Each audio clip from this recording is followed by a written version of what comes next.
উনি ওনার কিছু বন্ধুদেরকে নিয়ে এসে আমার রুমে ঢুকায়। তখন সে আমাকে কি প্রস্তাব দিল যে, "যাই কিছু করস না কেন, আমার টাকা লাগবে। এখন তুই কেমনে টাকা দিবি সেটা আমার দেখার বিষয় না। আমি হচ্ছে অন্তরা। আমার বয়স হচ্ছে ২৫ বছর। আমার বাড়ি হচ্ছে কুমিল্লা শহরে। আমি আমার জীবনের কিছু গল্প নিয়ে আপনাদের কাছে আবারও হাজির হয়েছি। আশা করি আমার গল্পগুলো আপনারা শুনবেন, বুঝবেন এবং কি আমাকে সাপোর্ট করবেন। এখন শুরু থেকে আমি আমার জীবনের কিছু গল্প আপনাদেরকে শেয়ার করব।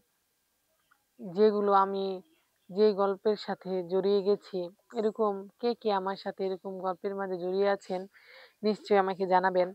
আমি আপনাদের কথাবার্তা শোনার জন্য আগ্রহী আছি যে কে আমার মতো এরকম বিপদে পড়েছেন। এখন মূল কাহিনীগুলো আমি আপনাদেরকে বলছি। আমি ৯ম শ্রেণীর ছাত্রী যখন ছিলাম, তখন কিন্তু আমার বিয়ে হয়ে গিয়েছিল। একজনকে ভালোবাসার বিনিময়ে কিন্তু আমার বিয়েটা হয়েছিল। আমি একজনকে ভালোবেসেছি, বিয়েও করেছি বাবা-মার বিপক্ষে যেয়ে। বাবা-মা দিতে চাননি। কিন্তু তারপরেও আমি পালিয়ে গিয়ে বিয়ে করেছি। কিন্তু পালিয়ে গিয়েছিলাম হয়তো সুখের আশায়। কিন্তু বুঝতেই তো পারছেন আমার সুখ কপালে লেখা ছিল না, সুখ তাই হয়নি। বিধাতা যদি কপালে সুখ না লিখে থাকেন তাহলে কিন্তু মানুষে কখনো এই সুখ চাইলেও পান না। সেটা কিন্তু বাস্তব। এটা কিন্তু মিথ্যা কথা না। আমি এখন এটার উপরেই চলছি। এখন আমার জীবন কিভাবে যাচ্ছে সেই মূল কাহিনীগুলোই আপনাদেরকে আমি বলে যাব। আশা করি এই মূল কাহিনীগুলো আপনারা শুনবেন। শুনে কার আমার মতো এরকম পরিস্থিতির শিকার ছিলেন সে আমাকে নিশ্চয়ই কমেন্ট বক্সে কমেন্ট করে যাবেন। আমি যখন উনাকে বিয়ে করলাম, বিয়ে করার পর কিছুদিন যাবৎ আমি উনার সাথে সংসার করেছি। সংসার করার পরে উনি আমাকে যৌতুকের জন্য অনেক অত্যাচার করে, অনেক মারধর করে, অনেক কিছু বলে। আমার বাবার বাড়ি থেকে উনাকে টাকা পয়সা এনে দিতাম।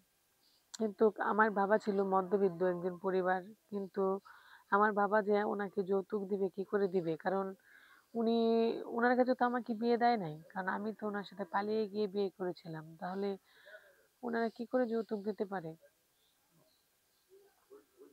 এটাই আমি বলেছিলাম যে উনারা যৌতুক দিতে পারবে না। তাই আমার স্বামী প্রত্যেকদিন নেশাপানি করে আমার উপরে বিভিন্ন ধরনের অত্যাচার শুরু করে। যে অত্যাচারের হারগুলো আমি নিতে পারছিলাম না। একে কিছুদিন যাওয়ার পর সে আমার উপরে এরকমভাবে অত্যাচার শুরু করে যেটা আমি সইতে পারছিলাম না। অত্যাচার করতে একদিন আমার সহ্যের সীমার পার হয়ে যায়। উনি উনার কিছু বন্ধুদেরকে নিয়ে এসে আমার রুমে ঢুকায়। তখন সে আমাকে কি প্রস্তাব দিল যে, "যাই কিছু করস না কেন, আমার টাকা লাগবে। এখন তুই কেমনে টাকা দিবি সেটা আমার দেখার বিষয় না।" তারপরে ভাবলাম যে, যেই মানুষটা তাদের বন্ধুদের কাছ থেকে টাকা নিয়ে বন্ধুদেরকে আমার রুমে ঢুকাইতে পারে, সেই মানুষ আমাকে কি করতে পারবে? তার সাথে কেমনে থাকতে পারবো আমি? যে নিজের স্ত্রীর ভাগ আরেকটা পুরুষের কাছে তুলে দেয়। সে কি পুরুষ? না অন্য কিছু? উনার কাছে তো টাকার মূল্যটাই বেশি। সে নেশাগ্রস্ত হয়ে তার টাকার মূল্যটা তার কাছে অনেক হয়ে গেছে। বউয়ের মূল্যটা নাই। তখন আমি আর কোনো কিছু ভাবতে পারিনি। পরিস্থিতির শিকার ছিলাম আমি। আমাকে সবকিছু মুখ বুজে সহ্য করতে হয়েছিল। আমি ভাবতেও পারি নাই যে এরকম কিছু আমার জীবনে আসবে বা ঘটবে। এটা আমার আশ্চর্য একটা কথা ছিল। আমি কখনোই কল্পনাই করি নাই যে এরকম কিছু আমার সাথে আমার স্বামী ঘটাবে। ভালোবাসার প্রতিদান উনি যে আমাকে এভাবে দিবে, এটা আমি কখনো মানতেই পারি নাই। তাই এখন তো আমার বাবার বাড়িতে যাওয়ারও মুখ ছিল না। আমি তো ওইখানেও যেতে পারিনি। কেমনে যাবো? কারণ নিজের ইচ্ছা মতন বিয়ে করেছি। বাবা-মা ফ্যামিলির কাছে কেমনে যাবো? উনারা তো আমাকে বাড়ি থেকে বেরই করে দিয়েছেন। আমার কথাই তো উনারা শুনতে পারছেন না। তাহলে আমাকে আবার উনারা কেমনে মেনে নেবেন? সবকিছু পরিস্থিতির হয়ে সে আমার কাছ থেকে দূরে থাকে। আমার কাছে আসে না। টাকা দরকার লাগলে আসে। আমি নিজেকে আর সহ্য করতে পারি না। একে অনেকদিন যাওয়ার পর সে অনেকদিন পর আমার কাছে আসছে। আরো তার কিছু বন্ধুদেরকে নিয়ে। ওই বন্ধুদেরকে আমার সাথে থাকালো। আমরা থাকলাম।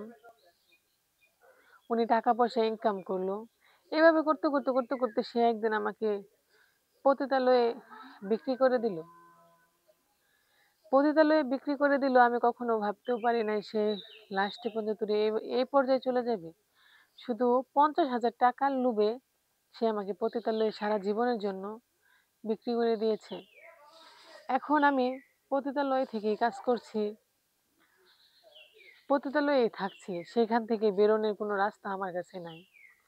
ইচ্ছে না থাকা সত্ত্বেও আমার কাজ করতে হচ্ছে। নিত্য নতুন পুরুষ আসছে, নিত্য নতুন পুরুষের সাথে আমার সহবাস করতে হচ্ছে। এখন আমি নিজেকে কি করে কন্ট্রোল করি বলেন? এখন আমার সমাজের দিকে তাকাতে নিজের আলোকিত জীবন কিভাবে সামনে যাবে সেটাও জানি না। তাই বলছি আমার মতো এরকম পরিস্থিতির শিকার আপনারা কে হয়েছেন? আমার মতো ভালোবেসে কে এরকম ধোঁকা খেয়েছেন? নিশ্চয়ই আপুরা বলবেন আমাকে।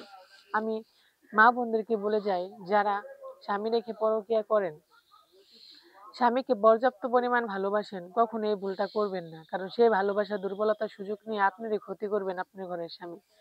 স্বামী কখনো নিজের আপন হতে পারে না। কেননা উনারা যত কিছুই করেন না কেন আপনাকে বিপদে ফেলাতে বেশিক্ষণ সময় নিবে না। এটা আমি নিজে প্রমাণ নিজে পাইছি, নিজে বুঝছি। তাই আমি আপনাদেরকে বলি আপনারা সবাই সতর্ক থাকবেন, ভালো থাকবেন, সুস্থ থাকবেন। খোদা হাফেজ।